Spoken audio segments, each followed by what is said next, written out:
सभी भाइयों को मेरा और मेरी माता जी का बहुत बहुत प्रणाम। तो पिछली बार जब हम मिले थे तो इस प्रश्न पे चर्चा हो रही थी कि हमारे एक मित्र के प्रश्न था कि ये भाई एक अल्कोहलिक एडिक्ट की आध्यात्मिक जागृति क्या होती है, क्या लक्षण होते हैं।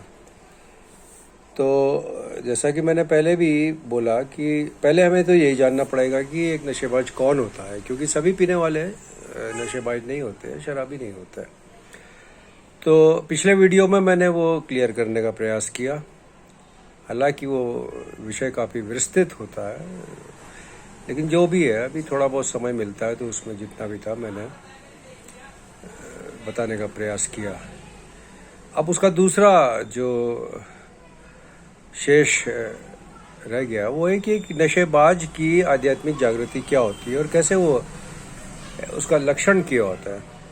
अब देखिए, मोटा मोटा जैसे कि मैंने पहले ही बताया था, आध्यात्मिक जागृति या स्पिरिचुअल अवेकनिंग उसको कहते हैं जब किसी भी व्यक्ति को सत्य का एहसास हो जाए, उस सत्य को स्वीकार कर ले, अंगीकार कर ले, आत्मसात कर ले और उस सत्य का जो स्वभाव है उस स्वभाव के अनुरूप, उस स्वभाव के अनुसार वो जब व्यवहार करने लग जाए, समझ लीजिए हो गई उसकी आध्यात्मिक जागृति। सिंपल है, बहुत ही सरल है।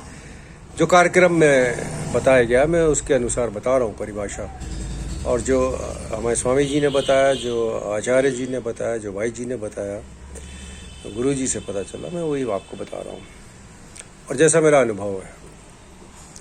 सत्य को एहसास होना, स्वीकार करना, उसको अंगीकार करना, आत्मसात करना और सत्य के स्वभाव के अनुसार जब कोई भी व्यक्ति व्यवहार करने लगता है तो हम मान सकते हैं कि उसकी आध्यात्मिक जागृति हो गई। अब स्थूल सत्यों की बात करूं मैं, मोटे मोटे सत्यों की, तो बहुत से सत्य जो है वो सबके अलग अलग होते हैं, पर एक नशेबाज का जो सत्य होता है कि वो एक नशेबाज है, एक नशेबाज के लिए, एक शराबी के लिए इससे बड़ा कोई सत्य नहीं होता कि उसे पता चल जाए कि वो एक नशेबाज है, क्योंकि दुर्भाग्य से उसको पता नहीं चलता है। उसी को क्या, वो जो साधारण, जो सामान्य लोग होते हैं उनको भी सत्य का, स्थूल सत्यों का ये एहसास नहीं हो पाता, क्योंकि सत्य का एहसास जो है वो मैंने पहले भी बताया, कई बार बताया कि वो सिर्फ और सिर्फ ईश्वर कृपा से होता है, भागवत कृपा से होता है, परमेश्वर की कृपा से होता है, और वो उसकी इच्छा है। वो कब किसकी करा दे, कहाँ करा दे, वो पता नहीं, वो तो वही जानता होगा। तो जब एक नशेबाज को इस सत्य का एहसास हो जाता है, उसे पता चल जाता है कि हाँ भैया मैं एक नशेड़ी हूँ, शराबी हूँ, तो वहाँ से उसकी आध्यात्मिक जागृति की प्रक्रिया शुरू हो जाती है। अब दुर्भाग्य से क्या है कि एक ऐसी बीमारी है कि इसमें खास तौर पर इसकी बात कर रहा, वैसे तो सामान्य व्यक्ति को भी नहीं होता स्थूल सत्यों का एहसास। इस बीमारी की कुछ चतुर, चालाक, मायावी, शक्तिशाली, रहस्यमयी होती है कि इसमें हो नहीं पाता। भारी ताकतों के कितने भी दबाव हो नहीं हो पाता, है ना। 99.99% शराबियों के, नशेड़ियों को सत्य का एहसास ही नहीं हो पाता कि वो एक शराबी हैं या नशेड़ी हैं। हालांकि उनके आसपास के जो भी लोग होते हैं उन्हें बहुत भली भांति अच्छी तरह पता होता है कि भैया ये एक नशेड़ी है, ये एक शराबी है, पर उसे स्वयं नहीं पता होता है ना। उसके घर वालों को पता होता है, उसके यार दोस्तों को पता होता है, उसके अड़ोसी पड़ोसियों को पता होता है, उसके मोहल्ले को पता होता है ना। वो जो भी आसपास के लोग हैं सबको पता होता है कि ये एक कंफर्म्ड शराबी है या कंफर्म्ड अल्कोहलिक है, लेकिन दुर्भाग्य से उसको स्वयं को नहीं पता होता, पता ही नहीं होता। यही सत्य है। और जब कभी ईश्वर की कृपा होती है उसके ऊपर, वो कभी भी हो सकती है, कहीं पे भी हो सकती है, वो ईश्वर की लीला है, वो ही जानता है। कब किसकी कहाँ कैसे आध्यात्मिक जागृति करानी है वो उसकी अपनी योजना के अनुसार होता है, वो हमारी योजना के अनुसार नहीं होता है। यहाँ पर हम शक्तिहीन है, यहाँ पे हमारी लिमिटेशन है। हम किसी को इस सत्य का एहसास नहीं करा सकते कि स्थूल सत्य या सूक्ष्म सत्य क्या होता है या परम सत्य क्या होता है। वो हमारी लिमिटेशन है, हमारी शक्तिहीनता, हम नहीं करा सकते। वो सिर्फ और सिर्फ ईश्वर की कृपा से, भागवत कृपा से, परमेश्वर की कृपा से होता है। खैर, अब एक नशेबाज के स्थूल सत्य क्या होते हैं कि वो एक नशेबाज है। उसका नशेबाज होने का क्या अर्थ है कि उसका अपने नशे पर से नियंत्रण समाप्त हो गया है, कंट्रोल समाप्त हो गया है। तो एक नशेबाज का जब सत्य का एहसास होता है, उसकी आध्यात्मिक जागृति होती है, तो उसे पता चल जाता है भैया कि मैं एक नशेबाज हूं, यानी कि मेरा अपने नशे पे कोई कंट्रोल नहीं है। मैं जैसा प्लान बनाता हूं कि भैया मैं इस प्रकार से नशा करूंगा, वैसे मैं कर नहीं पाता। मैं अपनी इच्छा से शुरू तो कर सकता हूं नशा करना, पर मैं अपनी इच्छा से छोड़ नहीं पाता। जो भी नशीले पदार्थ का या नशीले पदार्थों का जो प्रभाव होता है, उसकी वर्तमान स्थिति से मैं हमेशा असंतुष्ट रहता हूं। मुझे ज़्यादा से ज़्यादा, मोर एंड मोर, कितना भी नशा कर लूं, मैं उस नशे के प्रभाव से मैं हमेशा असंतुष्ट रहता है। ये बात उसे पता चल जाती है। उसे पता चल जाता है कि उसका सारा जीवन और सोच किसी न किसी रूप में नशीले पदार्थों पर केंद्रित रहा है कि भैया नशा कैसे प्राप्त किया जाए, कैसे उपयोग किया जाए, कैसे इसका भंडारीकरण किया जाए, और कैसे साधन और स्रोत में ढूंढने में ही लगा रहा सारी जिंदगी की किस प्रकार जिंदगी भर बेरोक टोक मेरा नशा चलता रहे। सारी जिंदगी मेरी इसी में निकल गई। मैं जीने के लिए नशा कर रहा था या कर रहा हूं, और सिर्फ नशा करने के लिए जी रहा हूं। मेरे जीवन में ना कोई इच्छा है खास, ना महत्वाकांक्षा है कुछ नहीं। कपड़े हैं, खाना है नहीं है, घर है नहीं है, मुझे खास फर्क नहीं पड़ता। यानी कि मेरी प्राथमिकता नहीं है। मेरी प्राथमिकता, मेरी प्रायोरिटी जो है वो सिर्फ नशा है। ये उसे पता चल जाता है। जब उसे पता चल जाता है कि मैंने अपने स्वार्थ को, अपने स्वयं, मैं एक स्वार्थी व्यक्ति हूं, मैं एक आत्म केंद्रित व्यक्ति हूं, मैं सेंसुअल प्लेजर को, सेंसुअल को, इंद्रिय सुख को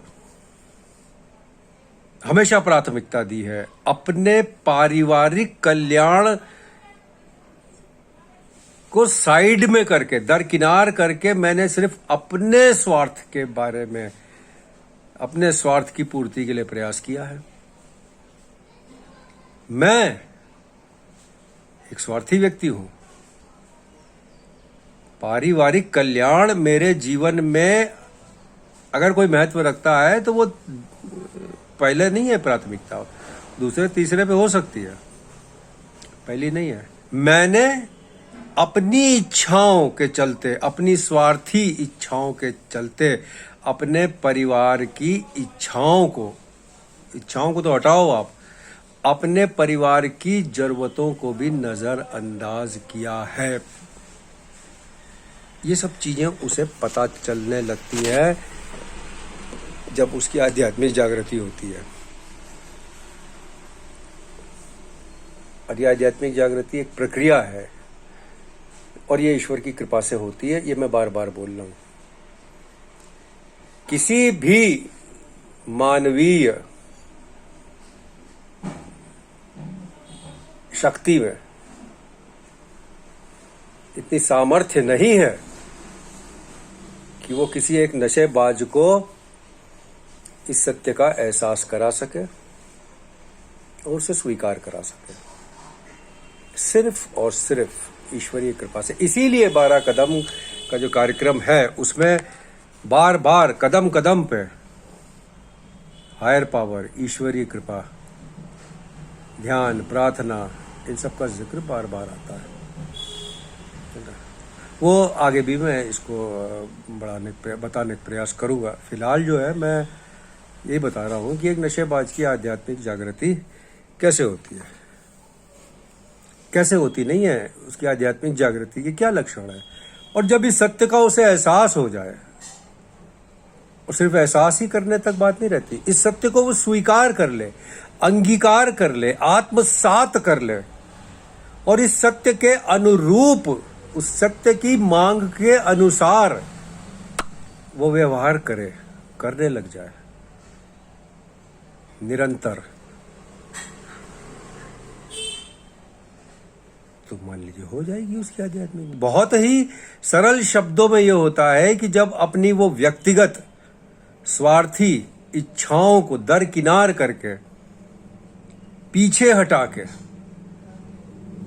या मिटा के, और अपनी पारिवारिक सदस्यों की इच्छाओं और जरूरतों को ध्यान में रखते हुए व्यवहार करने लगता है, समझ जाओ उसकी हो गई।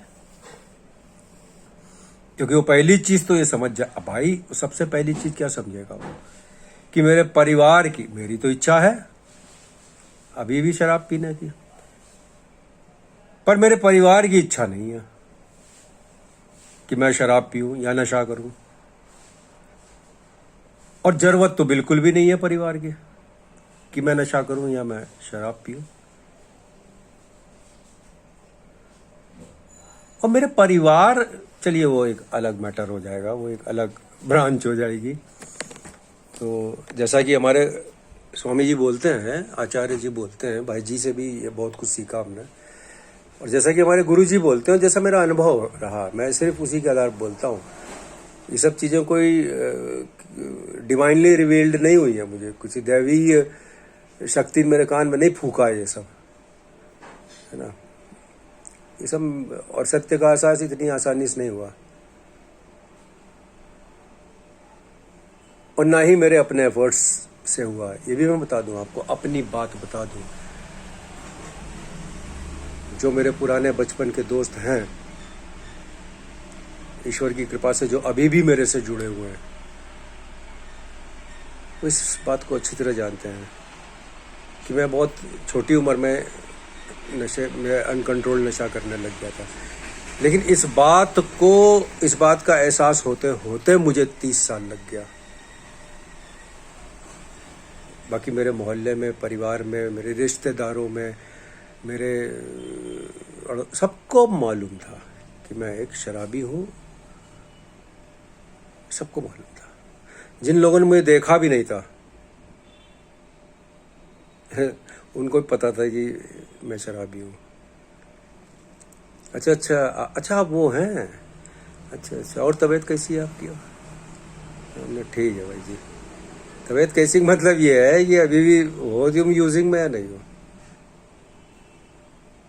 और मैं कार्यक्रम के सिद्धांतों में विश्वास करता हूँ, क्योंकि मेरा अनुभव यही रहा कि ईश्वर कृपा से ही आपको इस सत्य का एहसास होगा। सूक्ष्म की और परम सत्य की तो आप भूल ही जाओ। अभी मोटा मोटा सत्य जो है वही, उसी का एहसास नहीं होता। कोई लाखों करोड़ों में किसी को हो जाता है, और उसके ऊपर भी ईश्वर की कृपा होती है। वो कोई दार्शनिक उठापटक की बात नहीं करते, और दार्शनिक वाद विवादों में और दार्शनिक अस्तित्व, उसके बारे में कोई बात नहीं होती, सिद्धांतों की और विचार। सिर्फ सत्य, क्योंकि हमेशा बहुत सरल होता है, इसलिए 12 कदम जो है वो सिर्फ 12 कदमों में उन्होंने पूरे सच्चाई को समेट दिया है। एक सामान्य व्यक्ति अगर इन 12 कदमों को पढ़ के उसके अनुरूप व्यवहार करे तो वो बहुत कॉन्शियसनेस की, चेतना के एक बहुत उच्च स्तर पर जा सकता है। और अगर मेरे जैसा एक साला घटिया नशेबाज, घटिया शराबी, उसको वो इस कार्यक्रम के कदमों पे चले, 12 कदम पे, तो वो एक सामान्य व्यक्ति बन सकता है। तो ये एक मोटा मोटा प्रयास किया है मैंने नशेबाज की आध्यात्मिक जागृति के बारे में। लगता है काफ़ी रहेगा आज के लिए। आप भाइयों को मेरा, मेरी माता जी का बहुत बहुत प्रणाम स्वीकार कीजिए। धन्यवाद।